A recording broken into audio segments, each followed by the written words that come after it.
over in Dallas, not only did the Dallas Mavericks knock off the Golden State Warriors, holding them to only 82 points. Steph Curry had a very quiet game with only 14. Draymond Green had 2 points, 3 rebounds, and only 4 assists, which is very quiet for him. Luka Doncic, 26 points, 7 rebounds, led the Dallas Mavericks to the win, but that wasn't the fun part. The fun part came after the game, where the jersey of Dallas Mavericks legend, the greatest ever Dallas Maverick, Mr. Dirk Nowitzki, the Dunking Deutschman, was lifted to the rafters, and he was honored for his fantastic career in the NBA. BJ, I know you might have only played a couple years when Dirk came into the league first as a rookie, but what's your favorite memories from Dirk's career from, just even being a fan of the game and watching what he did with the Dallas Mavericks? Well, Dirk, first of all, congratulations. Facts. To Mr. Nowitzki. And what a marvelous career he had. And he put together a career like we hadn't seen, because he really ushered in an era of this stretch four where he was shooting, from range and from that distance at a consistency that we hadn't seen before from a 7-footer. Mm-hmm. So Dirk really changed how you defended on the perimeter with the bigs. When I say change, that's who he was. I mean, he wasn't, he didn't do it once or twice like a Bill Laimbeer a game. I mean, Dirk was capable of doing it 8, 10, and hitting threes at a serious rate. But I can remember the first time I saw him play was at I want to get the name correct here. It was at the Rocky Mountain Review when Summer League was in Utah. Yep.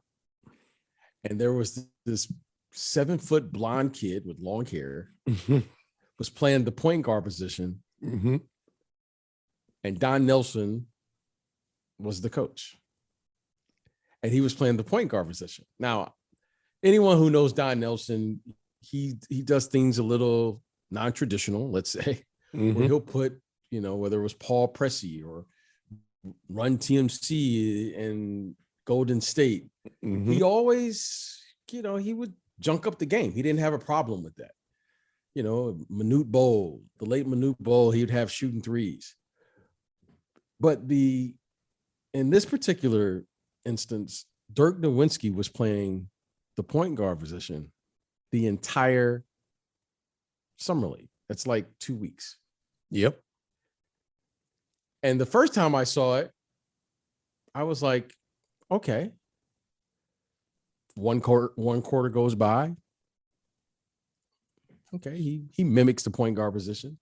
Second quarter goes by. I'm like, this kid's not bad.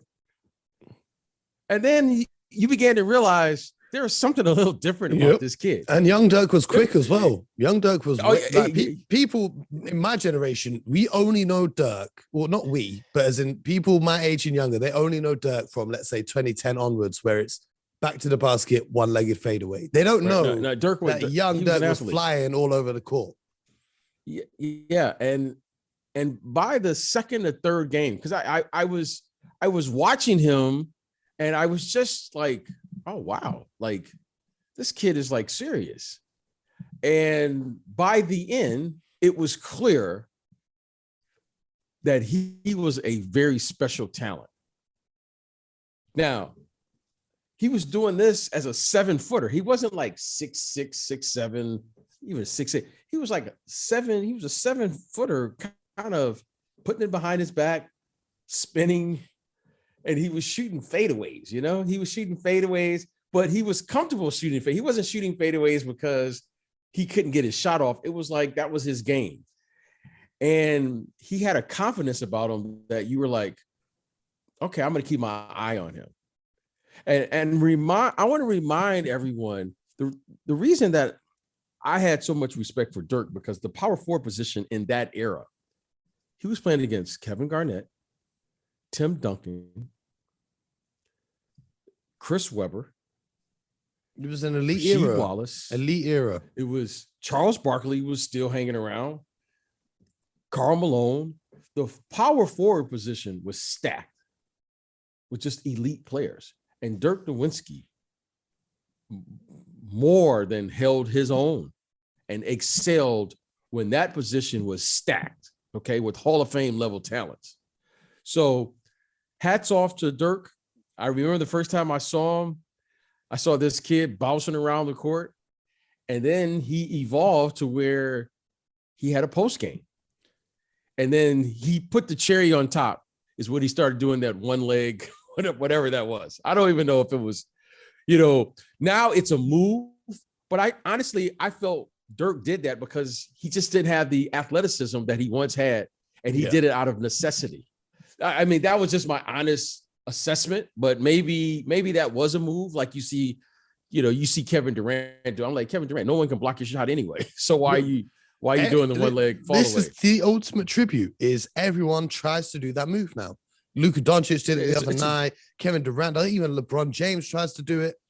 And for me, my favorite part of Dirk's career, 2011 finals. We can't talk about Dirk without discussing that final series. But it was when Dirk was playing. I know everyone talks about Michael Jordan in the flu game, but Dirk Nowitzki was playing and he was unwell. He had the flu or whatever he played. Now, obviously, this day and age, it would be insane to go and play basketball knowing that you've got the flu or you're unwell or you're coughing and sneezing. But back then, that's before all this madness, right? But they had D Wade and LeBron James, who were a bit younger. They were mocking Dirk Nowitzki in the press conference or when they were walking into the arena. They were mocking Dirk Nowitzki. And Dirk Nowitzki came out and took over the series and won the finals when nobody in the world, I did not see anybody saying that the Dallas Mavericks were going to win that series against the newly formed big three of the Miami Heat. And listen, Dirk Nowitzki, I once had the chance to speak to Dirk Nowitzki, and I said to him, listen, this is when I was a kid, I said to him, yo, man, I'm trying to shoot this fadeaway that you've got going on. What's the secret? Give me some tips. Give me some advice on shooting a fadeaway. Do you know what he said to me? Do you know what he said to me? That? Focus on shooting normal jump shots, kid. He said, but when you go into the answer, right? He said, until you master the art of shooting a straight up jump shot, normally you shouldn't worry about overcomplicating with things like fadeaways and other things like that.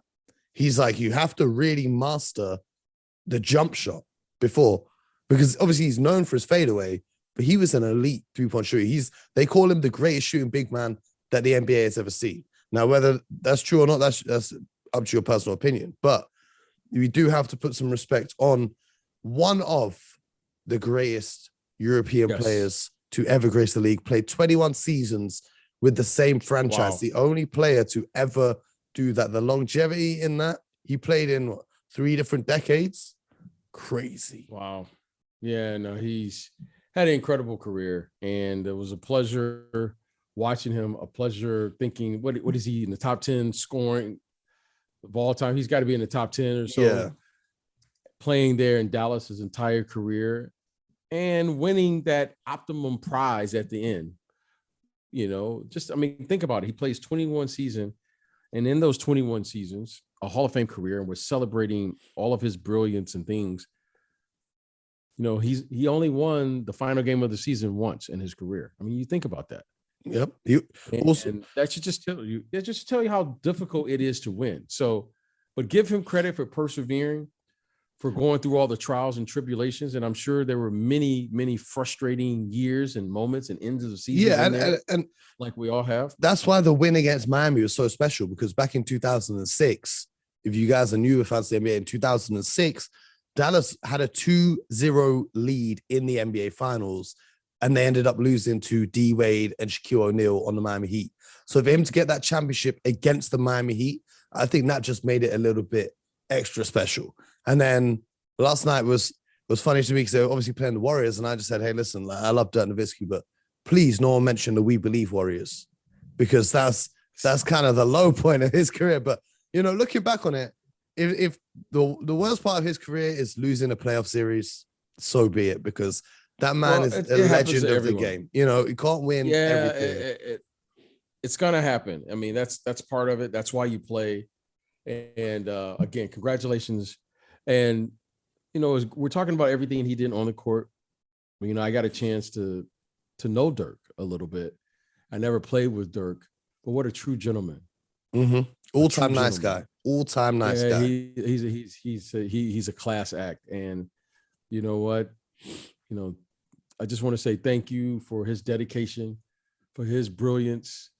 I mean, he's arguably, if he's not the greatest big shooting, he's arguably up there with all of the great shooters. You know, he had as pretty of a jump shot as I've seen. You know, Larry Legend is the one that always did it for me, but Dirk Nowitzki, I mean, what a pretty ball! The arc, the raised elbow. I mean, every time he shot it, it looked like it was going in. He had a pretty shot, right? It was a pretty. It was money. You just like, yeah, even when he missed, it was pretty. He brought his shooting coach over from Germany with him for his entire NBA career, which I thought was good.